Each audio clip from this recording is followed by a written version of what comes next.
안녕하세요. TV책방 북소리 진양입니다. 안녕하세요. 이창현입니다. 네, 얼마 전 서울에서요. 세계 시민교육 국제회의가 열렸습니다. 네, 세계 시민교육 국제회의.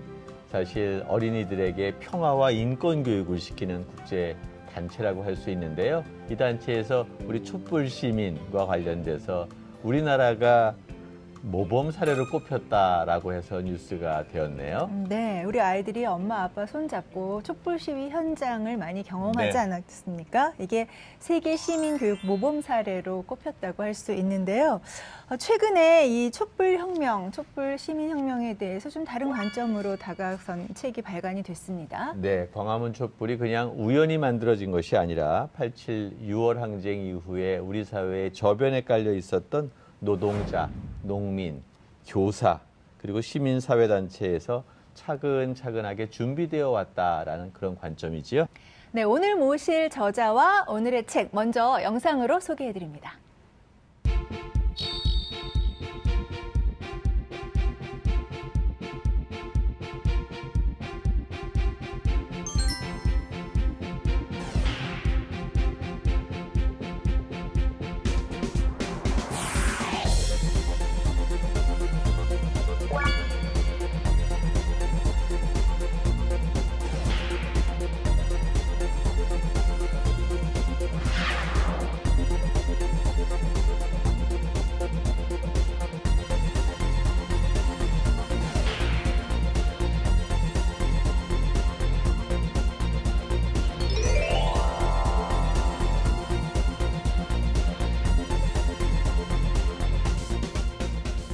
네, TV책방 북소리 촛불 민중혁명사를 쓴 경향신문 원휘복 선임 기자 모셨습니다. 안녕하세요. 네, 안녕하세요. 네, 어서 오십시오. 네. 촛불 혁명, 촛불 시민혁명 우리에게는 상당히 익숙하고 또 자랑스러운 경험이라는 생각도 하는데요. 민중이 또 중간에 들어가 있습니다. 어떤 식으로 기술을 하셨는지 먼저 책 소개 부탁드립니다. 지금까지 우리가 알고 있었던 이번 촛불혁명은 시민혁명이다 라고 대체적으로 알려져 있는데, 저는 이제 관점을 좀 달리 시민혁명이 아니라 민중혁명이다. 여기서 이제 시민과 민중의 차이가 무엇이냐, 뭐 여러 가지 논란이 있을 수 있고 그 학자들마다 뭐 다양하게 정의할 수 있는데요. 국민이라는 표현은 이제 이 통치자 입장에서 이렇게 관리, 국민, 신민 뭐 이렇게 관리하는데, 이제 민중이라는 표현은 이 밑에서부터 이제 올라가는 그런 의미거든요.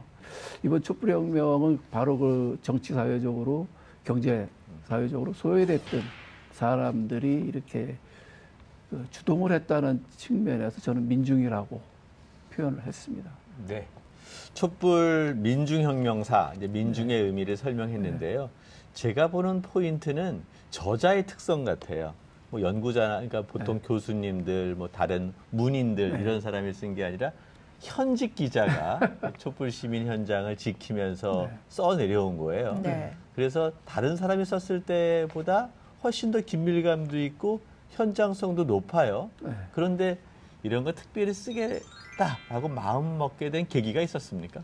제가 이제 경향신문의 노동조합원입니다. 노동조합원이었기 때문에 언론노조, 그리고 이제 그게 이제 민주노총이라고 이렇게 이어지는 그 하나의 그 민주노총의 한 단위 조합원이었죠. 그랬기 때문에 그 민중총궐기라는데 참여를 할 수 있었고, 그다음에 또 제가 이제 요즘에는 그 인물 탐구라 그래서 이제 일주일에 한 명씩 이렇게 사람을 인터뷰해서 이렇게 쓰는 일을 하고 있는데, 아무래도 이 촛불 전국이었기 때문에 촛불에 제가 볼 때 중요하다고 판단이 되는 사람들을 뽑아서 선택해서 이제 그 인터뷰를 했었죠. 취재 현장에 있었기 때문에 비록 늙었지만 늙은 기자였지만, 그래서 이 책을 쓰게 된 것이죠. 네. 책이 말하고자 하는 핵심이 이제 첫 장에 나와 있는 것 같습니다. 제가 그 시청자분들과 이해를 함께하기 위해서 잠시 읽어드리겠습니다.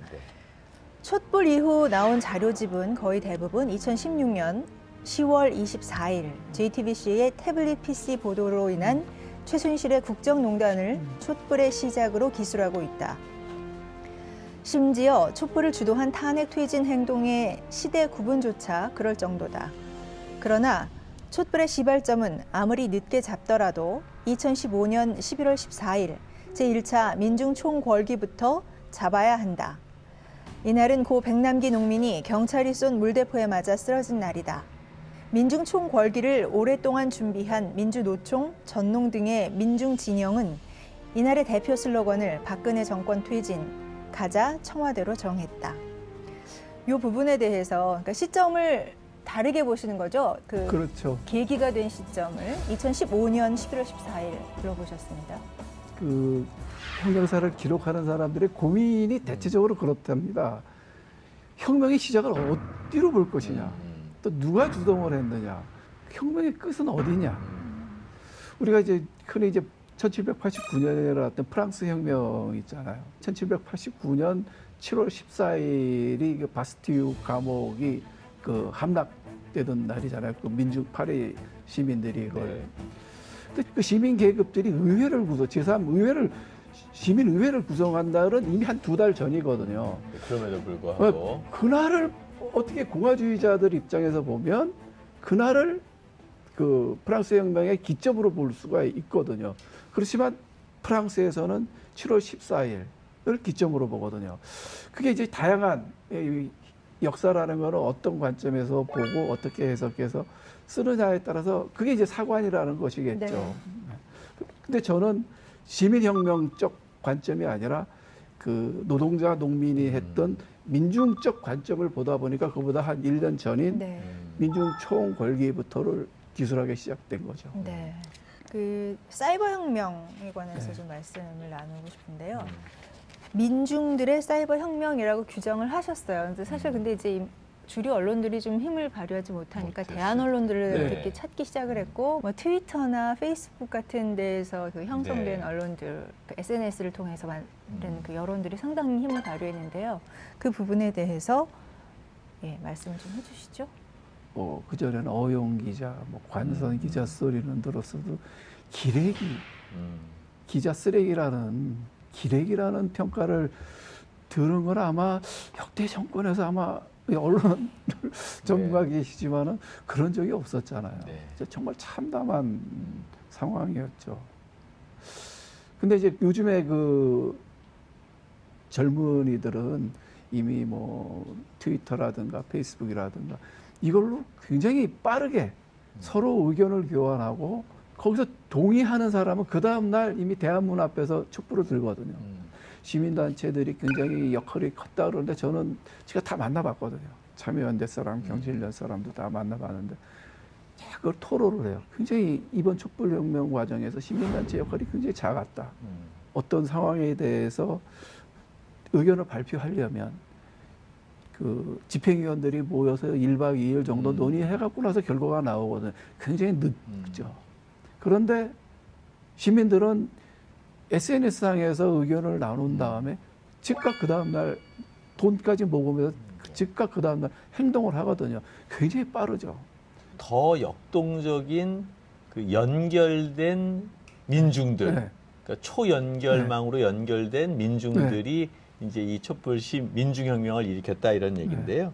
한 게 기억나는 게 경향신문이었죠. 민주노총이 있었던 그 건물이. 네. 근데 경찰 권력이 총 집결해서 완전히 무슨 군사작전을 했죠. 난입을 했죠. 네. 근데 그게 경향신문사 네. 언론사 건물인데 네. 기자들이 데스크 보고 있는 그 현장을 가지고 올라가서 했는데 결국은 잡지는 못했지만 못했죠. 그게 공안놀이의 시작, 신호탄 아니면 전개 이런 걸 보여준 상징적인 사건 아니었습니까? 그렇죠. 민주노총이 이제 경향신문 건물에 입주해 있다 보니까 네. 경향신문이 그 촛불 그 국면에서 2번이나 침탈을 당했어요. 한 번은 지하철 노조 위원장, 지금 그 사람이 지금 김명환 민주노총 위원장인데 또 한 번은 그 2015년 11월 민중총궐기를 한상균 위원장을 잡기 위해서 그러니까 노조 위원장을 잡기 위해 2번이나 정말 그 해머로 그걸 문을 깨고 난입을 했거든요. 근데 참 이 신문사를 난입한다는 것은 과거 역대 정부에서도 거의 없었던 일이거든요. 그러니까 그 정도로 박근혜 정권은 안하무인이었죠. 그때 이제 그 고려대학교 학생이었죠. 안녕들 하십니까라는 그때 12월 달에 그 네. 대자보는 거기에서 처음에 그렇게 시작이 되죠. 지하철로 저 파업했다 그래서 수천 명을 갖다가 해고를 시킨 이런 일이 벌어지고 있는데 안녕들 하십니까? 청년들은 청년 실업에 비정규직에 88만 원도 버겁게 받고 있는 이때 국민 여러분 정말 안녕들 하십니까? 이건 정말 그 깨어나라는 정말 회초리 같은 거였죠. 굉장히 그 중요했던 그 외침이었다고 봅니다. 지금 이제 안하무인이라는 표현을 쓰셨는데요. 이렇게 이제 국민 여론이 상당히 나빠지니까 이제 박근혜 정권에서 그 생각해낸 카드가 바로 김기춘 전 비서실장을 네. 다시 복귀시키는 그런 선택이었어요. 이 선택에 관해서 그때 김기춘 비서실장이 비서실장으로 재기용될 때가 74살이었습니다. 보통 이제 청와대 비서진이라는 거는 저 정부 수출범 초기에 만들어놓고 최소한 한 2년, 1년 만에서 2년은 가는 거거든요. 근데 6개월 만에 비서실장을 교체를 해버렸죠. 총리도 검찰 출신, 법무부 장관도 공안검찰 출신, 그 다음에 뭐 민정수석도 다. 그런데 이 윤석열 특검을 제어를 못하는 거예요. 윤석열 특검은 국정원을 압수수색하고 가열차게 밀어붙이고 지금 청와대까지 뭐 압수수색하려고 하니까 그러니까 위기감에 몰린 그 박근혜가 선택한 것이 김기춘이죠. 74살이나 된. 임명했던 원인은 뻔하죠. 이 사람은 공안 확신주의자거든요. 공안 확신주의자에다가 또 하나의 성격은 일본 무사 같은 윗사람의 명령은 목숨으로써 그 완수한다. 그러니까 뭘 하냐. 공안 모래를 통해 갖고 전국을 반전시켜라. 그 사람에게 주어진 임무는 딱 그거였을 겁니다. 원래 그 사람은 그게 주특기였기 때문에.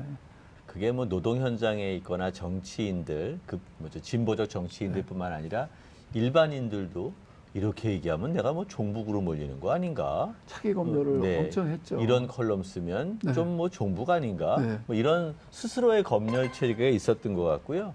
이 스스로의 자율 검열뿐만 아니라 이제 블랙리스트까지 운영이 돼요. 그렇죠. 더 나아가서 이제 화이트리스트라고 자기의 우호적인 세력에게만 돈을 집중적으로 주는 그런 리스트까지 만들어지는데 사실은 박근혜 대통령을 해부하는 데 있어서 김기춘 비서실장을 분석하는 게 제일 중요한 것 같아요. 어떻게 분석하세요? 그 생각이 다르다고, 자기하고 생각이 다르다고 정당을 해산시킨다는 거는 사실 이미 한 70년 전에 나치 시절에나 있을 법한 발상이고 생각이거든요. 제가 취재한 거에 의하면 통합진보당을 해산시키기 이전에 TF를 구성해갖고 그 전문가들, 헌법학자들, 교수들 뭐 이렇게 해서 스터디를 했는데 이거는 정말 시대착오적이고 무리다라는 의견이 나왔는데 결국 그걸 강행하거든요. 민주주의에 대한 기본 훈련이 좀 안 돼 있다고 할까. 이런 사람이죠. 그런 사람을 자기 박근혜 정부는 박근혜 대통령은 자기 위기 극복을 위해서 기용을 한 것이고. 그 책에 보니까 민주노총이 저항 세력의 중심에 섰다 이런 평가를 네. 하셨거든요. 예, 그 평가하신 이유에 대해서도 좀 설명을 해주시죠. 우리가 밥을 먹을 때 있잖아요. 밥 사는 주인이 밥값을 누가 내느냐가 주인 아닙니까? 촛불혁명의 그 과정에 대해서 브리핑을 어디서 했냐면은 경향신문 13층의 민주노총 회의실입니다. 그러니까 13층에서 했어요. 민주노총에서. 그 브리핑을 지금도 그 사람이 민주노총 대변인인데 그 사람이 하는데 누가 썼다는 얘기는 누가 주동을 했다는 얘기는 아무도 안 쓰는 거예요. 또 우리가 기자들이 기사를 쓰는데 그때 전국에 있는 전세버스를 다 동원해서 전국 전세버스가 동인했다고 기사는 써요. 근데 그 전세버스를 누가 임대했느냐는 안 써요. 궁금한 거 아닙니까? 주체가 누군지. 근데 민주노총이 그 버스를 대절하는데 얼마를 썼냐면 30억 원을 썼어요. 사실 그 거기가- 돈이 어디서 나왔나 사람들 사이에서 많이 궁금해하고 이상한 조합원 소문도 많이 돈이죠. 있었어요. 그렇지. 네. 쟁의기금이에요. 민주노총 조합원이 80만 명인데 그 정도 수십억 원을 쓸 수 있는 단체라 자금을 가진 데는 민주노총밖에 없었던 거예요. 그러니까 거기가 주동을 한 거죠. 총대를 낸 거죠. 자, 뭐 민주노총 얘기하고 이제 민주노총뿐만 아니라 네. 총 56개 네. 뭐 전농, 전교조 뭐 다 합쳐져 있는 민중 총궐기 투쟁본부. 투쟁본부 이런 것들이 탄생해서 만들어냈는데요.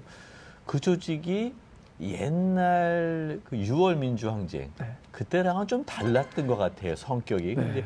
그 조직의 성격이 다른 게 결국은 6월 민주항쟁과 촛불 민중혁명 이것이 다른 것을 설명해 줄 수도 있을 것 같다는 생각이 드는데 네. 어떻게 달랐습니까? 그 87년 6월 항쟁 때도 제가 기자를 했어요. 초창기 기자를 했었을 때인데 그 1월 달에 박종철 군이 탁 치면 억하고 죽었다는 게 나왔고 그다음에 6월에 이제 연대생 이한열 군이 최루탄을 맞았잖아요.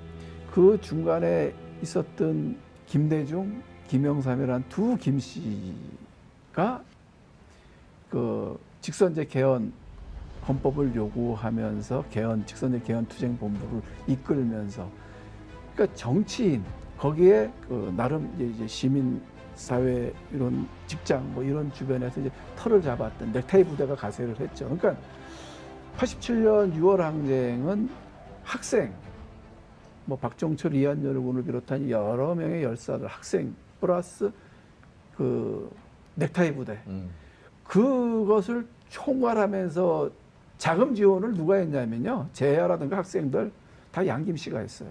양김 씨가 다 돈을 대주면서 제야도 학생들도 다.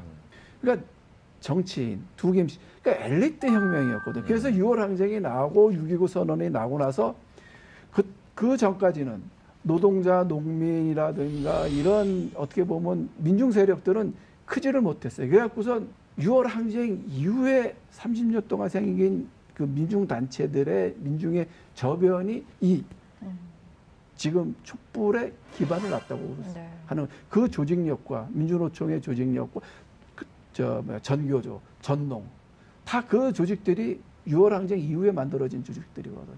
그러니까 굉장히 성격이 다르죠. 이번 촛불에서 아까 뭐 대자보 안녕들 하십니까? 대자보로 쓴 대학생도 있었지만 대학은 거의 움직이지 않았거든. 이런 거 보면 6월 시민 항쟁이라고 보면 이거는 민중 항쟁인 것이 나는 맞다. 네. 이렇게 보는 것이죠. 예. 네. 그럼 그 민중 총궐기 대회에 대해서 좀 말씀을 나눴으면 좋겠어요. 2015년 11월 14일에 열렸고요. 주최 측 추산해서 13만 명이 결집을 했죠. 네. 그때 뭐 구호 또 집회에 참여했던 분들 그걸 좀 자세하게 말씀해 주시죠. 그 민중 총궐기 투쟁 본부라는 것은 그 몇 개 단체들이 다 이제 모여 있었는데 그 제일 이제 그 울타리가 되어준 사람은 함세웅 신부. 제가 볼 때는 이 모든 이 촛불혁명에서 가장 그 순갑은 함세웅 신부라고 봐요. 그 사람이 뭐 민주화 세력, 과거 민주화 세력, 그다음에 원로들을 다 해서 병풍을 만들어줬고 한상균 위원장의 하여튼 민중총궐기 투쟁본부.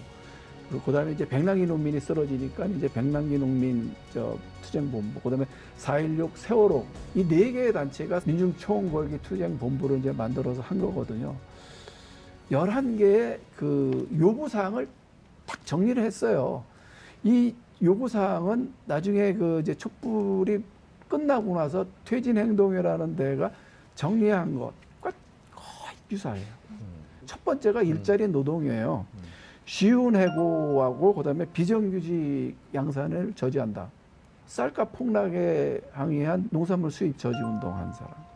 청년 학생들은 이제 비정규직 역사 왜곡 중단하라는 거, 국정교과서 폐기하라는 거, 장애인이라든가 여성 성소수자 보호하라는 것, 그 다음에 적대적인 대북 정책을 폐기하라는 것, 그리고 세월호 진상 규명하라는 것, 신규 원전 중단하라는 것, 철도 민영화 중단하라는 것, 그리고 최저임금 1만 원 실현하라는 거. 이게 11개 항목이 다 사실 참여정부 들어서 이게 거의 다 시도를 다 했어요.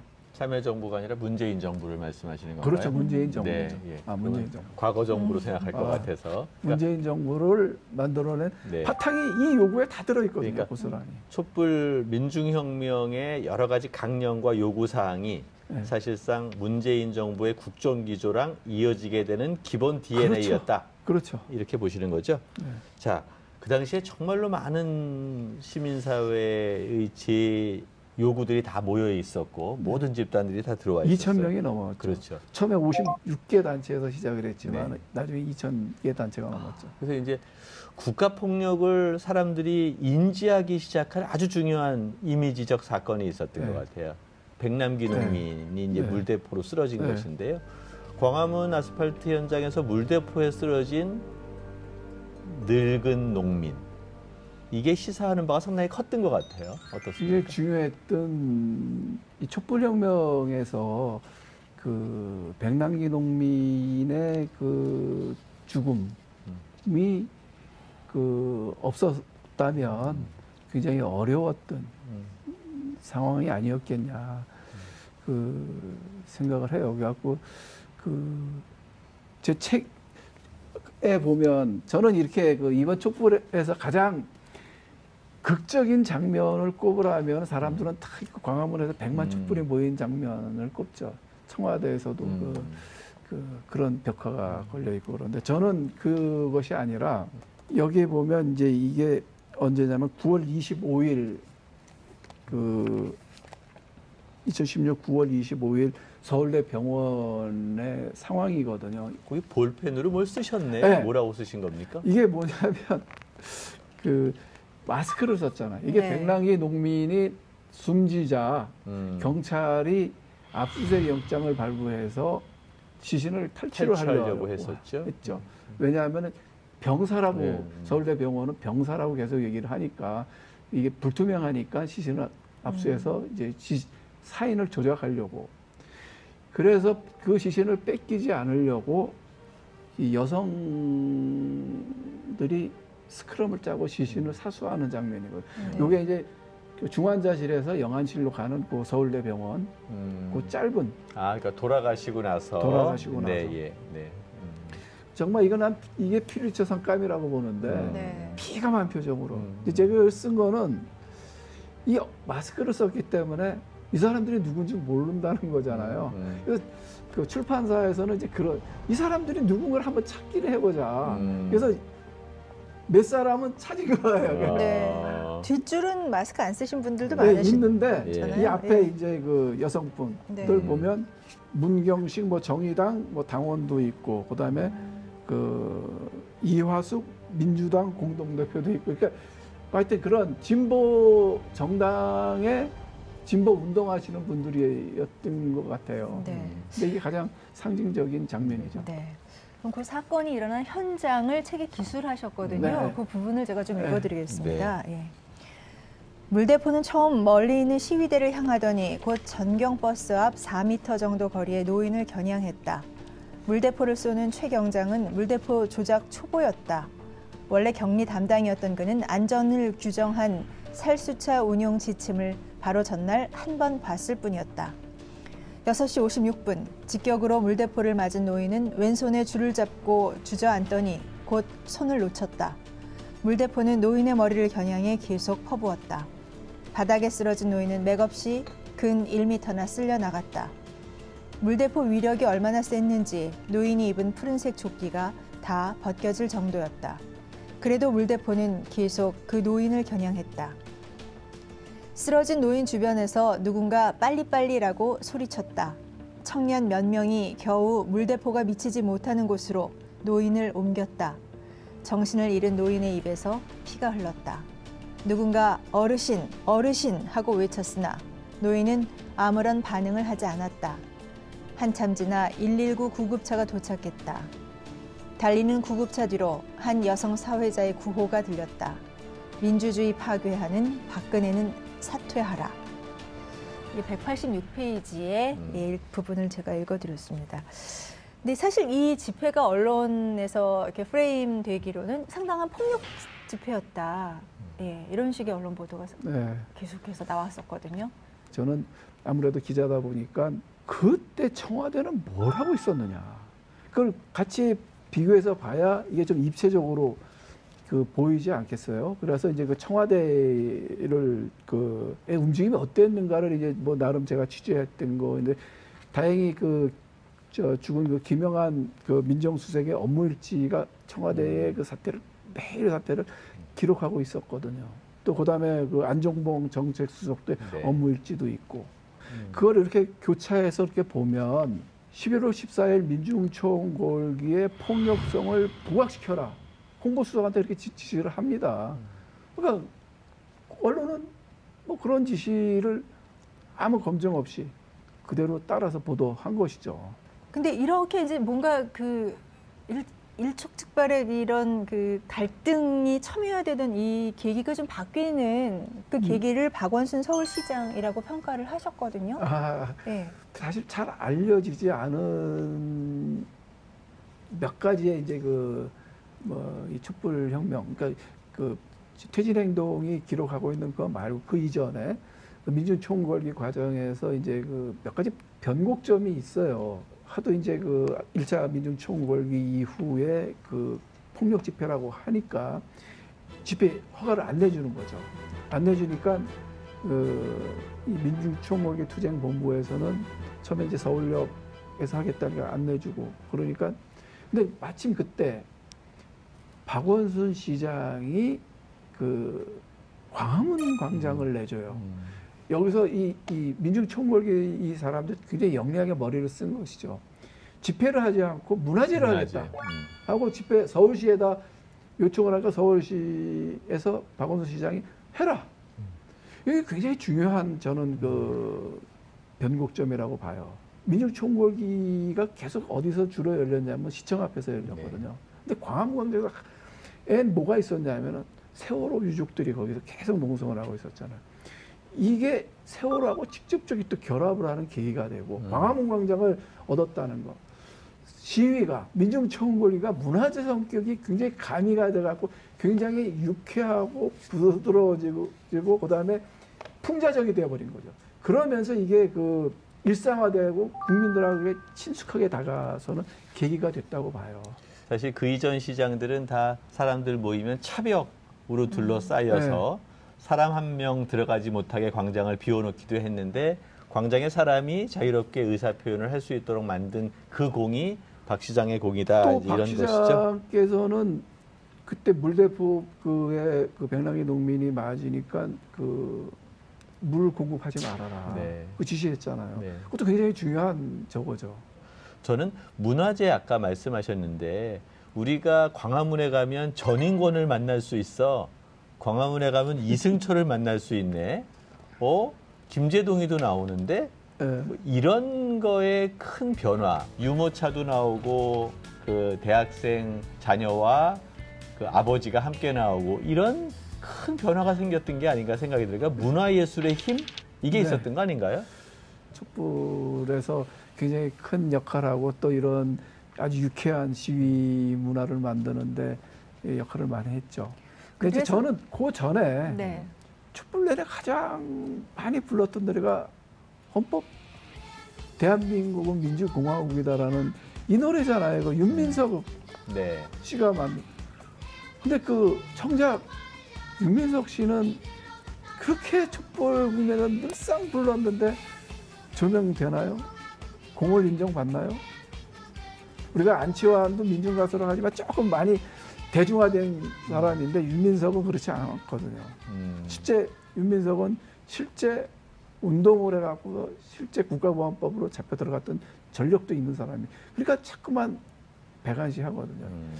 이제 또 하나 여쭤보고 싶은 게 그 당시에 시민들의 정서와 여의도 국회의원들의 정서가 좀 달랐던 것 같아요. 시민들이 퇴진과 탄핵을 논할 때 여의도 국회의원들은 고작 국무총리 교체, 하야 이런 정도 해야지 탄핵 물러가라 얘기하면 오히려 더 큰 문제 생기는 거 아니야? 또 라는 생각도 들었던 것 같고 좀 이렇게 결의 차이 이런 것들을 어떻게 보세요? 2016년 11월 5일이 백남기 농민 장례식이 이제 광화문 광장에서 있었는데 그때 문재인 대표, 그러니까 전 대표를 비롯한 이제 정치인들이 다 백남기 농민 장례식에는 참여했어요. 근데 이제 그 11월 5일 그때까지도 민주당은 당론이 장애투쟁은 아니라는 거였거든요. 그렇죠. 그래갖고 내 기억에도 보면은 내가 좀 낯익은 정치인들이 바로 앞에 광장에서는 지금 시민들이 앉아 있는데 구경만 하고 있었죠. 이렇게 구경을 하고 있는 거예요. 절로 가지도 못하고 그렇다고 또 뭐 돌아가지도 못하고 그게 바로 상징적인 그 민주당의 모습 아닌가, 현장 모습 아닌가. 그렇게 근데 이제 나중에 이제 저도 그때 왜 민주당이 저렇게 미온적인 태도를 보일까 계속 고민을 했는데 이제 결국 알고 보니까 이제 그 위수령이라든가 군 동원을 걱정을 하지 않았나. 뭐 그게 이제 지금 뒤늦게 이제 나온 거 보면 그런 쪽으로 이해가 되는 거죠. 네. 우리 이정미 헌법재판관의 주문이라고 하죠. 주문. 네. 대통령 박근혜를 파면한다. 이런 걸로 이제 정권 교체가 이루어졌어요. 우리가 근데 이러한 역사적 불행했던 과거, 박근혜 정부의 시절을 되돌이키지 않으려면 우리 좀 이런 촛불 시민혁명을, 민중혁명을 좀 새롭게 인식하고 기억해야 하는 거 아니겠습니까? 국민들 뭘 해야 되는 거죠? 제가 사실 여기서 얘기하고 싶었던 거는 그 자정과 견제와 사회의 어떻든 권력이 그렇다고 하더라도 그걸 견제하고 저거 해야 될 다른 장치들이 있지 않습니까? 그 장치들이 다 망가졌던 거죠. 상징적으로 본다면 기레기 소리를 들었던 언론. 그렇죠. 분명히 물대포를 맞고 쓰러졌는데 병사라고 우겼던 서울대 교수들. 최순실의 네. 딸을 갖다가 합격시키고 학점을 막 우줬던 이화여대 교수들. 청와대하고 재판을 거래하려고 했던 법률가들. 네. 교수, 의사, 법률가, 기자 할 것 없이 이 먹물들의 파렴치함도 좀 까발리고 싶었던 점이 있어요. 근데 이런 사람들이 제 위치를 찾아야 된다는 것이죠. 자, 마지막으로 TV 책방 북소리의 공식 질문입니다. 원희복 기자님의 가슴속에 오래 남는 내 인생의 한 구절 소개해 주시죠. 저는 제가 제일 좋아하고 감명 깊게 읽은 책은 그 니메일즈가 쓴 아리랑이라는 책입니다. 저는 이제 아들만 둘인데 애가 좀 이제 크면 그 서점에 가서 책을 사주면서 너만 할 때 그 중국어 사전 하나 끼고 저 광활한 중국 대륙에 가서 참 불꽃같이 살다간 젊은이들의 얘기다. 그래서 읽어봐라 이렇게 하는데 거기에 이제 이런 대목이 나와요. 거의 마지막 부분인데 내 전 생애는 실패의 연속이었다. 또한 우리나라 역사도 실패의 역사였다. 내가 경험한 비극과 실패는 나를 파멸시킨 것이 아니라 오히려 나를 강하게 만들었다. 뭐 이런 대목을 내가 이제 얘기를 해주는데 애들한테 그러니까 어떤 지련과 그거라도 정말 강하게 살아라. 뭐 그런 교훈으로 해서 이 말을 해주고 있습니다. 네. 김기춘 비서실장, 박근혜 대통령의 그 시절 그런 것도 우리 전체 역사를 본다면 아주 소중한 체험이고 역사를 올바로 만드는 중요한 계기가 될 수 있겠다. 뭐 이런 함축으로도 해석이 되네요. 네. 좋습니다. 그럴 겁니다. 네. 오늘 책 색다른 시선을 만나다 TV 책방 북소리는 촛불 민중 혁명사를 쓴 경향신문 원희복 선임 기자와 함께했습니다. 긴 시간 말씀 나눠주셔서 감사합니다. 네, 감사합니다.